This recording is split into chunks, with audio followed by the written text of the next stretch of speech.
Nous allons parler de préparation de données avant de parler des algorithmes d'apprentissage. Pourquoi c'est une question importante?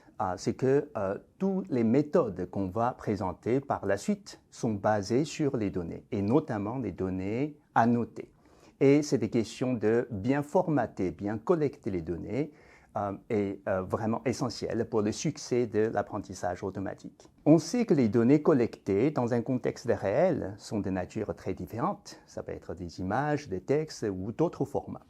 Et ça peut être stocké selon les différents encodages et sur les différents médias de stockage. Maintenant, pour appliquer un algorithme d'apprentissage, nous avons besoin de données dans un format standard et on doit s'occuper à transformer des données réelles dans ce format standard. Et précédemment, on a évoqué cette notion de X qui représente un vecteur de caractéristiques pour décrire chaque donnée. Et là, la préparation des données s'occupe à transformer des données réelles en ce vecteur de caractéristiques. Et sur ces caractéristiques qu'on a collectées, on va essayer d'entraîner une fonction f de x. Le but de ce module, ce n'est pas de vous apprendre comment faire cette transformation de données dans les différentes applications, parce que ça dépend beaucoup des applications et beaucoup des données. Plutôt, on vise à vous rendre conscient qu'il y a ces étapes importantes. Et dans les différentes situations, il faut bien s'occuper de cette étape avant d'appliquer les algorithmes d'apprentissage automatique. Et cette étape est souvent cachée parce que dans les jeux de données qu'on utilise pour appliquer les algorithmes d'apprentissage, cette préparation est souvent déjà faite. Et donc, on ne voit pas nécessairement cette étape de préparation des données. Pour la préparation des données, il y a plusieurs étapes. Donc, la première étape que vous pouvez penser, c'est d'abord la collecte des données. La collecte de données essaye d'accumuler les données que vous utilisez par la suite pour faire l'entraînement de modèles d'apprentissage automatique. Et ça consiste à, par exemple, à saisir manuellement les données au fur et à mesure, ou plutôt dans beaucoup de systèmes, de générer des données au fur et à mesure par un système opérationnel. Comme par exemple, on peut stocker tous les historiques de transactions bancaires ou d'autres opérations, ou d'accumuler des interactions des utilisateurs avec un système dans un log de l'utilisateur. Et toutes ces données vont être utilisées par la suite pour entraîner le modèle.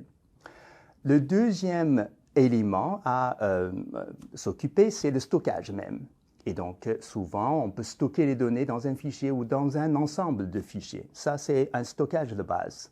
Mais si vous avez un grand volume de données à stocker, très typiquement, on va le stocker dans une base de données. Ça peut être une base de données relationnelle, traditionnelle, mais on peut également penser à certains types particuliers de bases de données, comme l'entrepôt de données, dans lequel on va stocker des données historisées, des différentes étapes historiques de ces données qui évoluent dans le temps. Il est également possible de stocker dans ce qu'on appelle le lac de données, dans lequel les données plutôt brutes sont stockées dans ce lac de données qui sont de nature hétérogène. Nous avons ensuite une étape d'importation de données à partir de bases de données, par exemple. Et à ce moment-là, il va falloir s'occuper de formatage ou de l'encodage dans certains cas. Est-ce que le format avec lequel vous avez stocké les données dans la base de données, ça peut être repris ou bien il faut faire certaines transformations. Et tout dépend de ce que vous voulez obtenir comme format cible. Ça peut impliquer certains reformatages. La prochaine étape, ça va être un nettoyage de données. Souvent, c'est nécessaire parce que les données brutes peuvent contenir des données incomplètes, des données erronées, des données inutiles ou des bruits. Et souvent, il faut absolument nettoyer ces données pour éliminer toutes ces données inutiles, pour garder seulement les données que vous pensez utiles pour la tâche. Et la dernière étape, c'est l'extraction des caractéristiques. Donc, nous avons mentionné le vecteur X. Donc ici, l'extraction de caractéristiques vise à construire ce vecteur X. La question qu'on doit se poser à cette étape, c'est de savoir quelles sont les caractéristiques qu'on garde pour décrire les données. Et ces caractéristiques qu'on extrait ou qu'on garde doivent être tous utiles pour la tâche. Sinon, on va éliminer. Et ça dépend beaucoup de l'application de la tâche que vous traitez. L'extraction de caractéristiques peut varier beaucoup d'une application à une autre et d'une donnée à une autre. Et nous allons parler de certains détails dans cette extraction de données, à vous montrer quelques exemples de différentes complexités de l'extraction qu'on peut prévoir.